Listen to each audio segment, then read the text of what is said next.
Karachi Down syndrome program. She also, in her free time, passionate about community service and advocacy, particularly in global health. Thank you so much, Zoa, for accepting our interview invitation.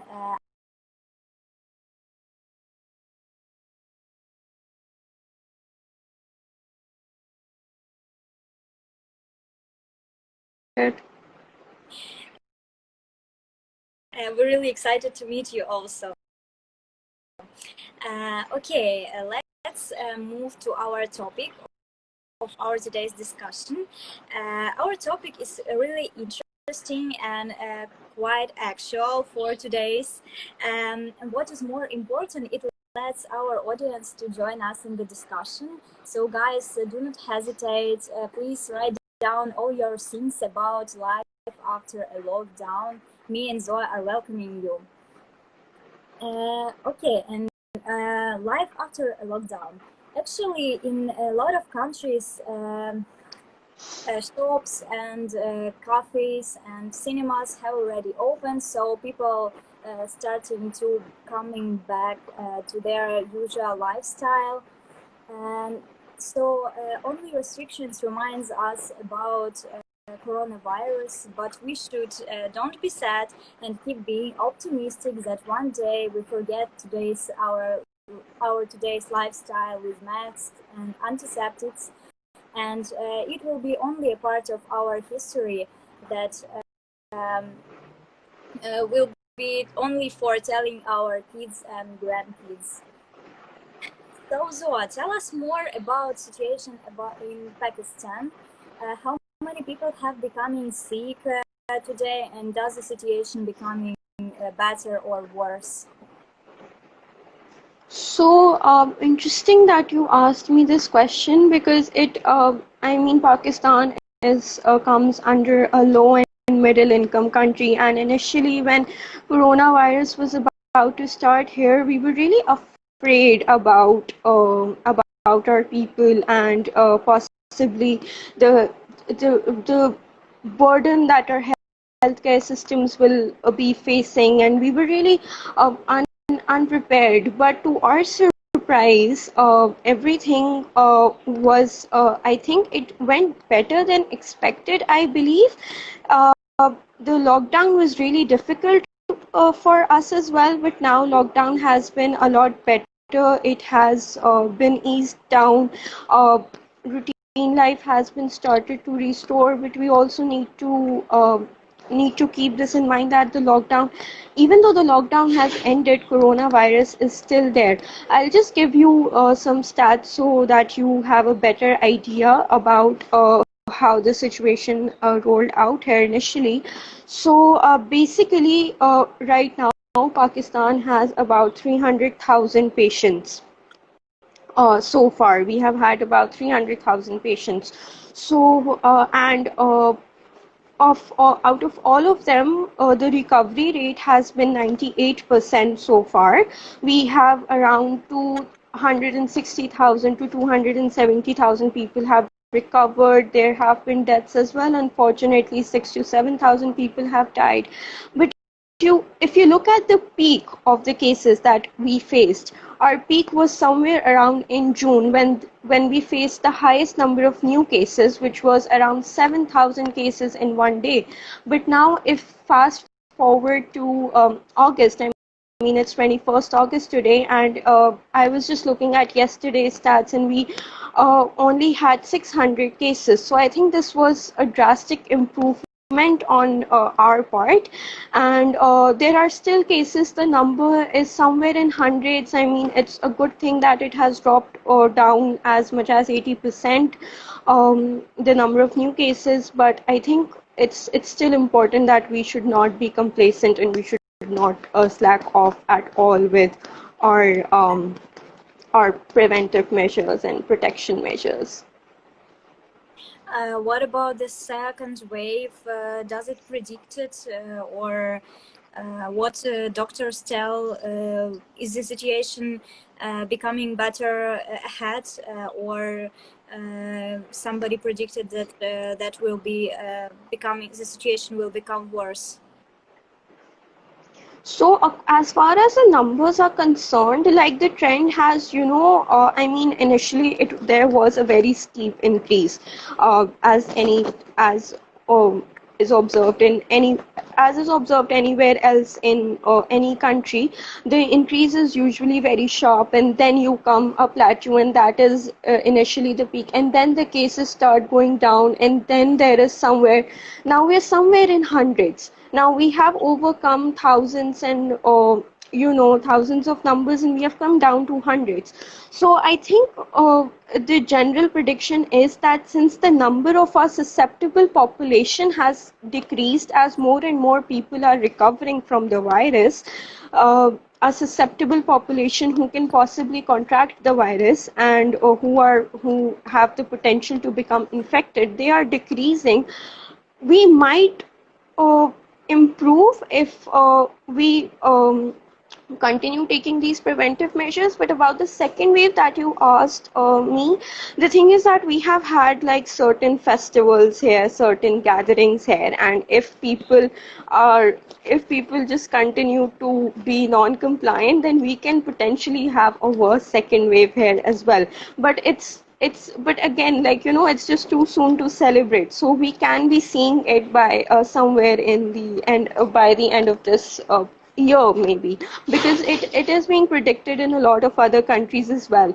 And all of these festivals, like we just had one of the biggest Muslim festivals that we have here in Pakistan, and everybody was out, there was gatherings and everything, and then we are seeing another festival coming up, and then we are seeing situations like this. So if we completely become complacent, then we can potentially have one.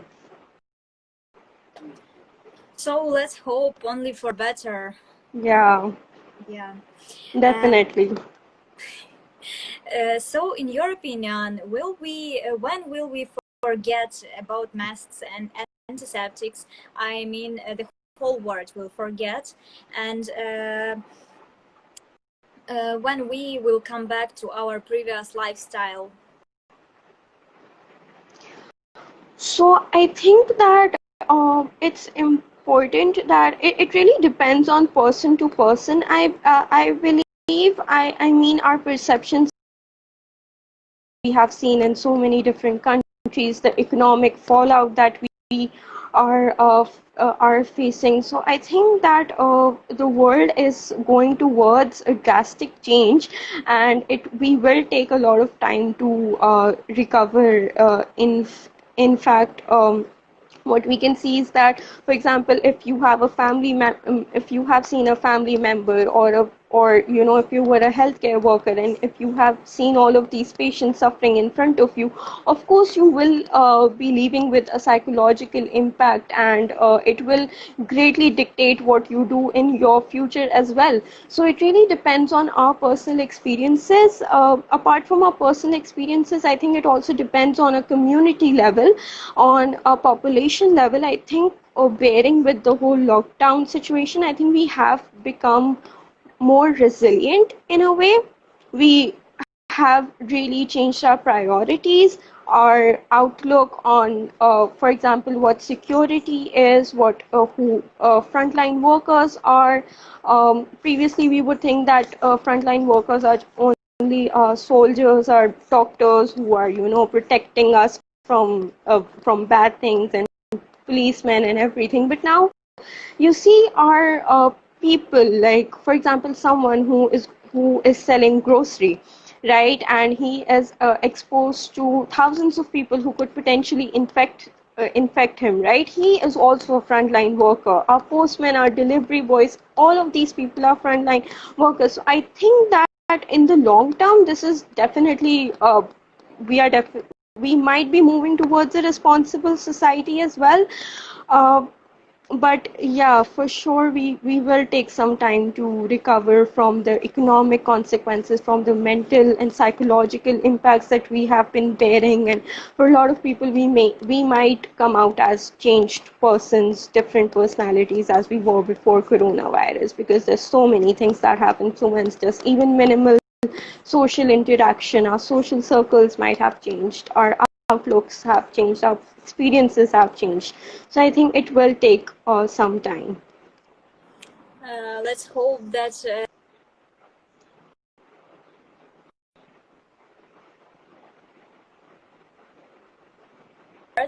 and in April 2021 for BIMCO we will gather together and BIMCO Yeah. 2020.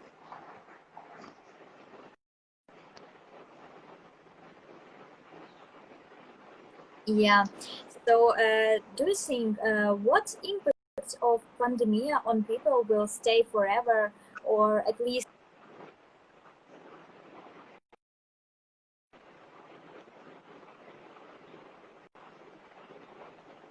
So I think there are going to be many effects that will stay with people, as I mentioned previously as well. I mean, staying together with our families, with minimal social interaction, of obviously our social circle and the way we interact with people might change, and then uh, there's a lot of stigma that surrounds with wearing masks and taking these protective measures. They might change us as well. And I feel like one thing that I have and that I have been seeing is that I think the youth, the students that I have seen around me, just because they were sitting at home away from colleges, and as responsible members of the society, the enthusiasm that has come from them to be more innovative in coming up with new solutions, in studying about more technology and how they can implement them towards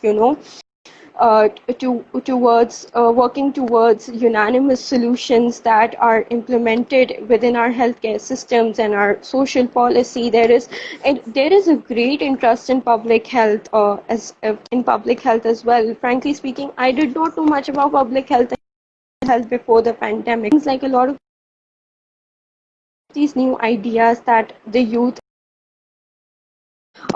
that we have. And then, of course, person to person, it also depends. It might be different for someone who has had an experience with a patient at home, or they might have seen them suffering.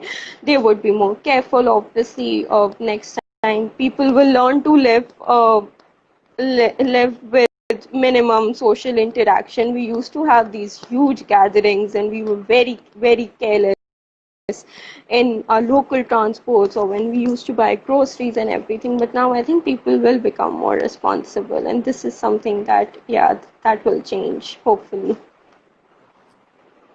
Yeah, and for this question, we can move to the next question about education online, because a lot of interaction between people occur in the education or at work. So, do you think that more and more branches of education will become online?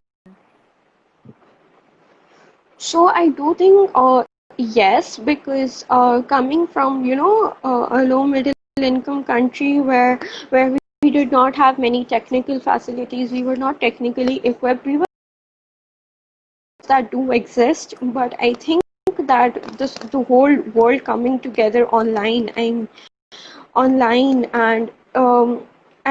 mean, just for example, for an example, we can talk about uh, how whenever there was any circumstance, like any natural disaster, or any public health emergencies like terrorist attack or any instability within the city, our educational institutes were the first ones to get halted, right? They were the first ones to get closed. But now I feel like it's not going to happen again, because we are always going to have one medium of online, of all of these online platforms. We did not know much about them before, but I know that this is not going to stop anytime soon now, no matter what happens. So I think that, yeah, so many resources will become more accessible, and I hope that they continue to do so, because you see so many people from, for example, conferences and all of these educational conferences.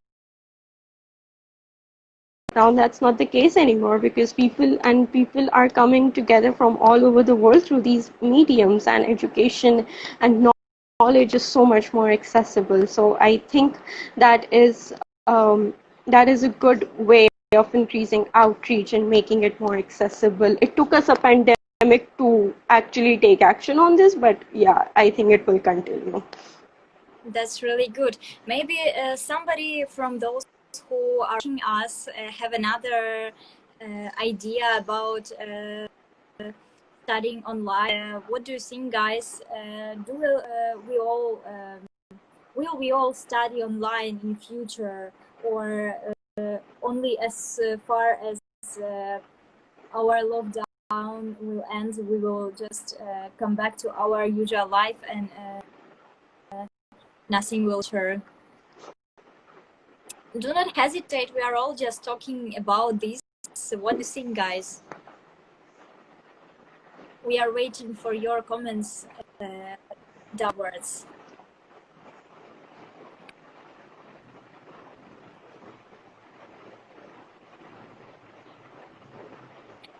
Till the one effective vaccine comes, I think. Really, question about vaccines is really nowadays, because all the scientists is thinking about this, because as soon as the vaccine arrives, we'll be able to forget about our masks and just live normally and live usually. It's really acute question. Who else think that our normal life will change after lockdown, especially our education, as we are talking about education now? Will we educate online like now, or education online and as soon as vaccine will arrive?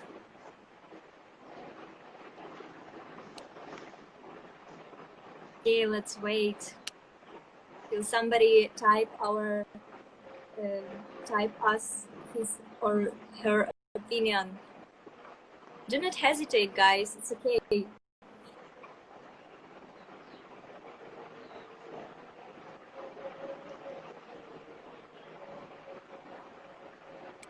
Okay, till the guys will think about this question, we will move to the next. What people will learn from these days?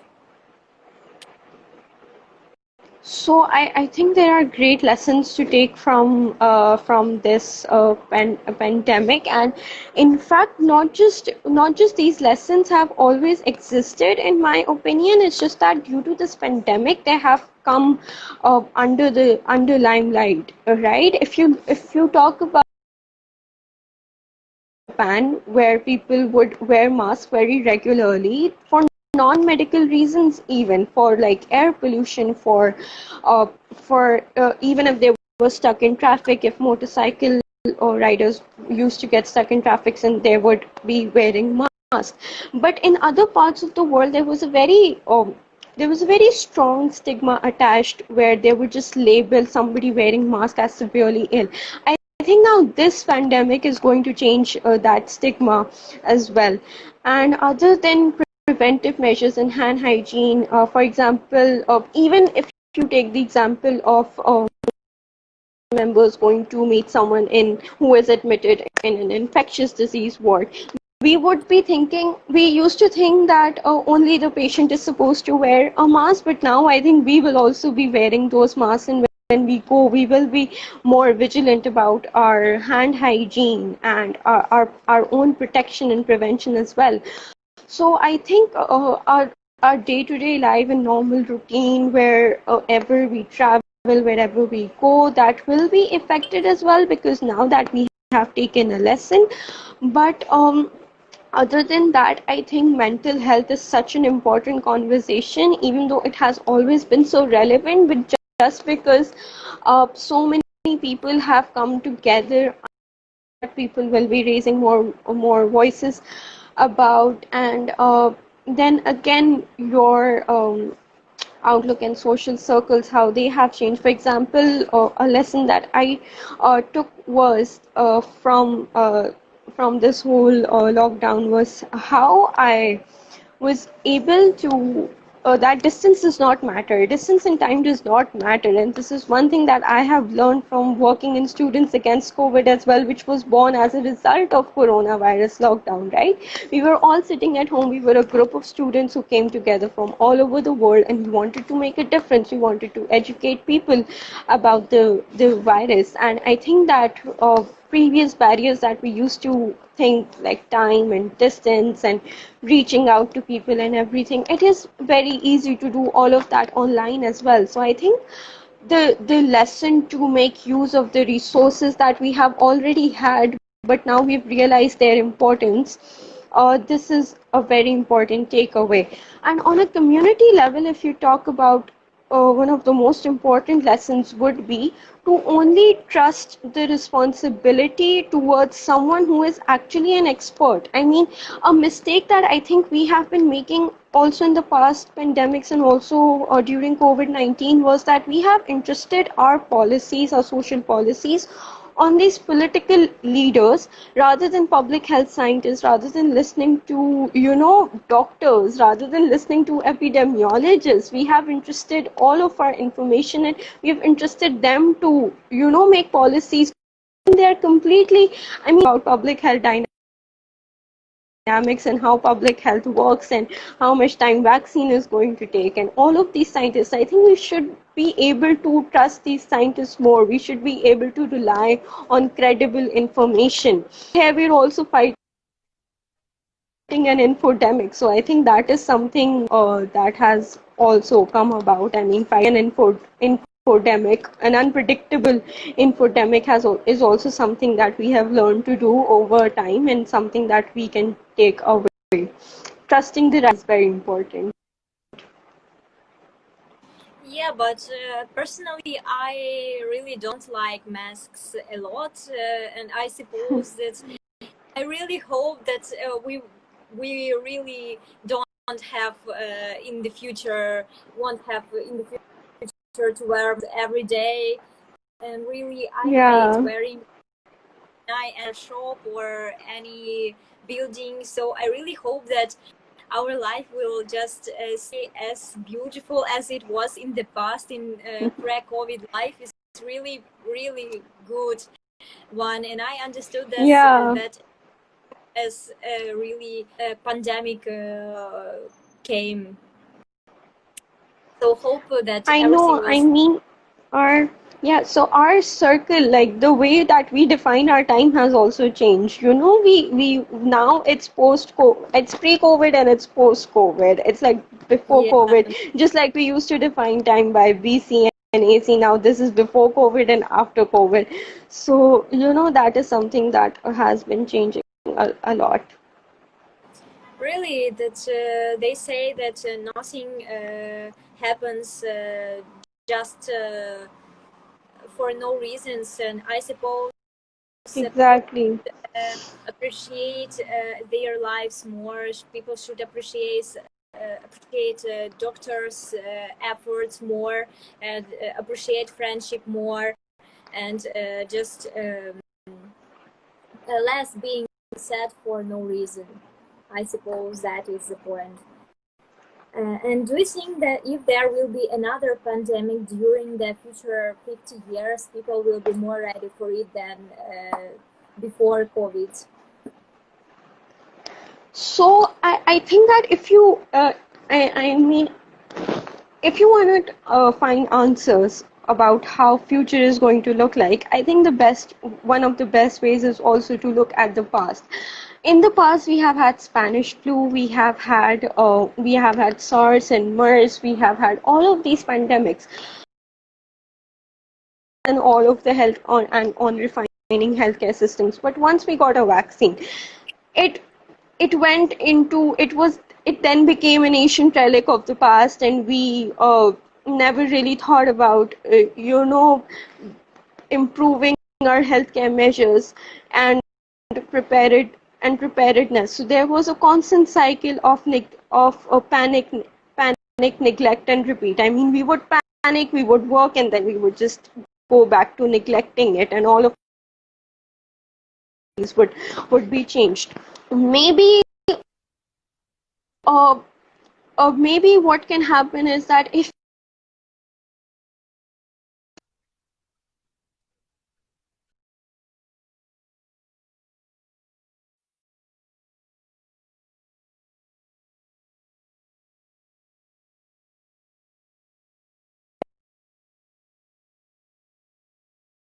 that we have derived as a result of COVID, such as telemedicine. Telemedicine is on the rise. I think that we could also use in the future. Um, and all of these low resource setting ventilators that we have made ourselves, I think that is something.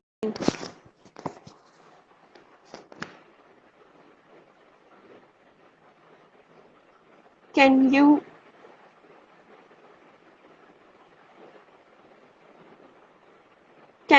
I can't hear you.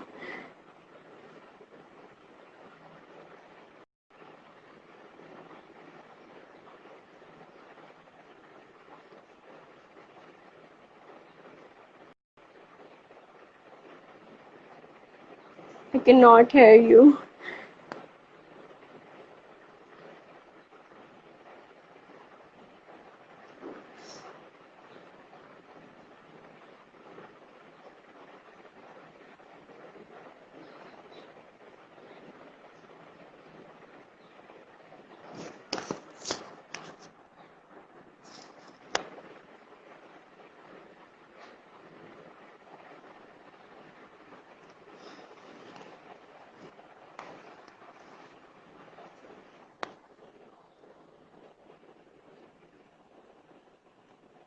I cannot hear you, Lena.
Hello, guys.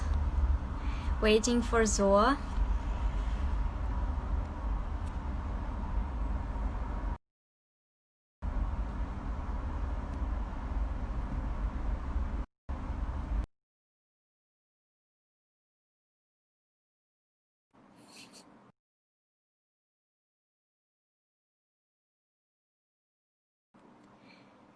Okay, so waiting for Zoa.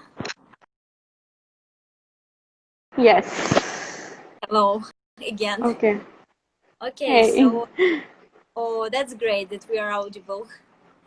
Okay, so where we did, and so let's talk about yeah, we talked about if the another pandemic will occur in the future. Yeah, you told about Spanish flu and so on. Yeah, so So I will was people saying. be more?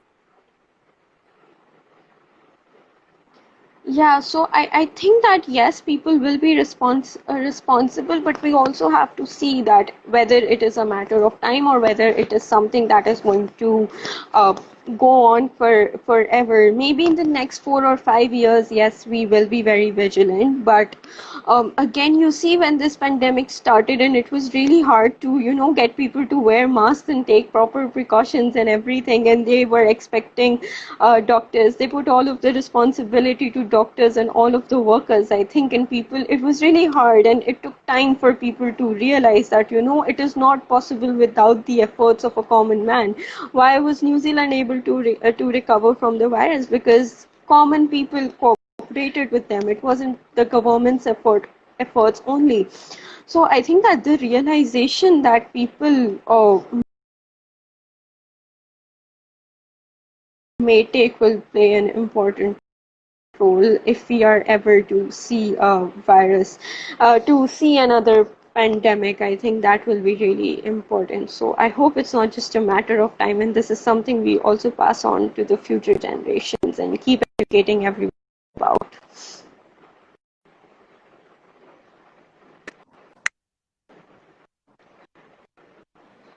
Yeah, about masks, you are really right, because even my grandma, it was so hard to make her understand that masks are really important, even though she didn't want to wear it. So yeah, people Yeah. really make doctor important for everything, and it's really sad that a pandemic is a matter of everybody, not only doctors. Yeah, you are completely right. I agree with you. So let's talk about jobs. Do you think that in future people will choose jobs that bring money, no matter where do somebody works, in office or at home? So I mean that freelancing will really appreciated, will be really appreciated in the future, and even becoming from now. So I think yes, working from home can become more normalized, but again, you see, not everybody has the privilege of working from home, right? People have to go out. You cannot leave your families hungry, and everyone has started picking up extra jobs as a result of lockdown. We could see people taking up jobs like driving taxis, or taking jobs like delivering food, or volunteer jobs just to monitor the movement of people outside, and just uh, controlling their movements to prevent these infections. I think that volunteering and freelancing, yes, that it can become more important, but then again, it depends on the person themselves. What can happen is that since now these organizations have the options of making people work from home, they can increase their spots. They can start hiring more and more people, because now they don't have to accommodate so many people inside their offices or their institutions. What they can do is that probably increase the people. But then again, the problem with that is the economic fallout that we are facing as a result of the pandemic. And I think what people can do is that they might just go to the office, but on as a side, when they are facing pay cuts and everything, as a side job, they can take up more online jobs, definitely. Yeah. Uh, However, I suppose that jobs will be really be chosen only by heart, not only by money issue. And I suppose it really should be a matter of person's character, person's willing, not only by Hmm. money. because I suppose if a person really enjoy its job, he or she will find the way how to earn, whether it's a pandemic or not. What do you think, guys? Exactly. What's your Yeah. opinion about uh, future choosing job in future? Really, we are eager to hear your thoughts, because we are only talking between me and Zoa. What about those places where technology is not feasible? Mm, really, in uh, our time, maybe I'm wrong, but I suppose every job can find a technical path. So I suppose, for example, selling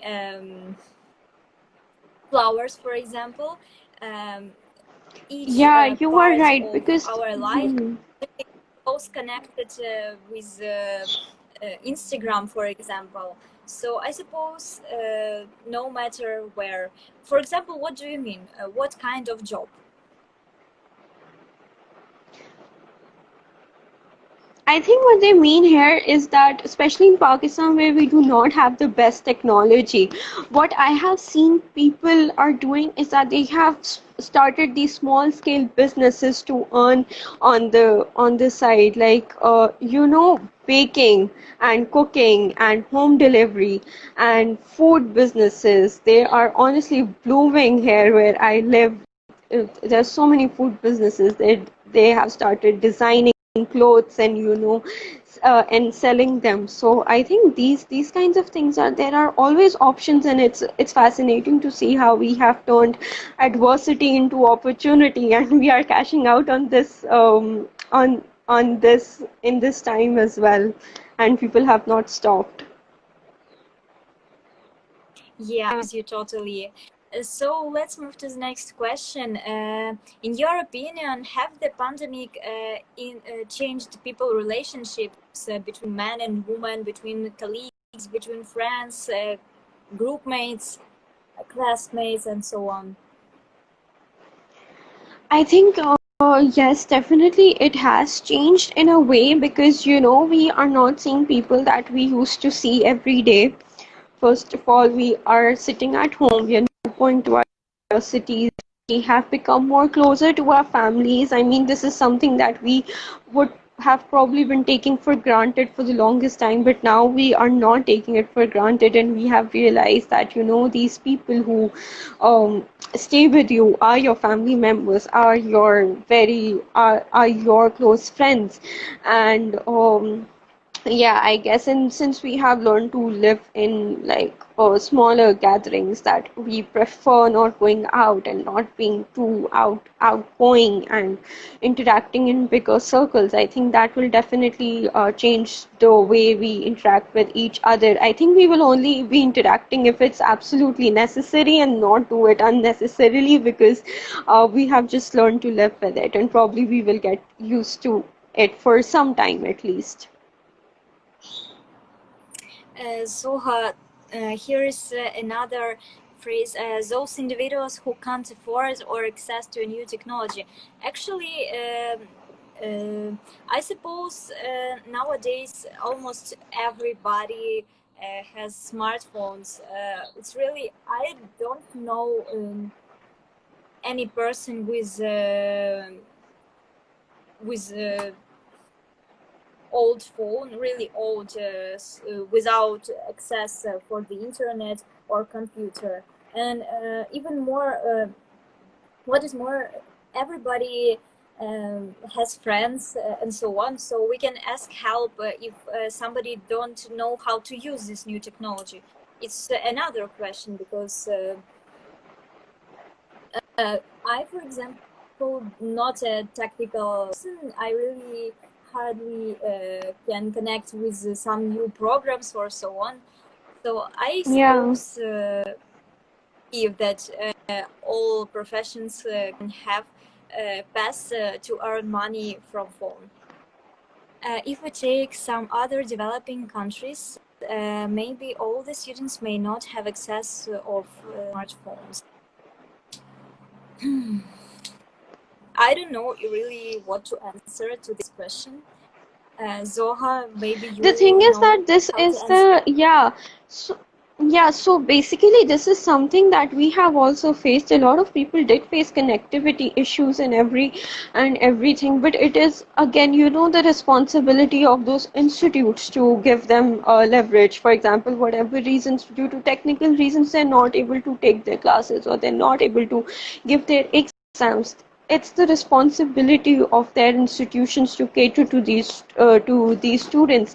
And again, like this has been happening over here as well. I mean, of course, not everybody here can go and start freelancing on a computer. People are not that educated or well equipped with technical skills, and what our governments did was provide relief, like short-term relief.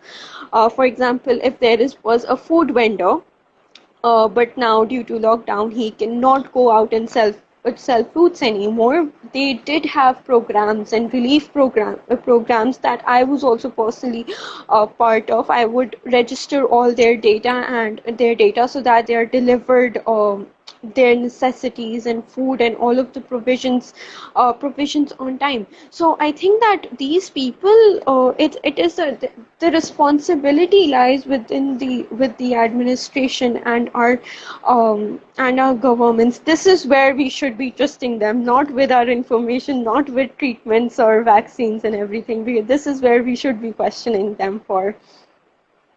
Really, I thought now that what about drivers, for example? So, okay, teachers Yeah. can go online, cooks can go online, but what about drivers or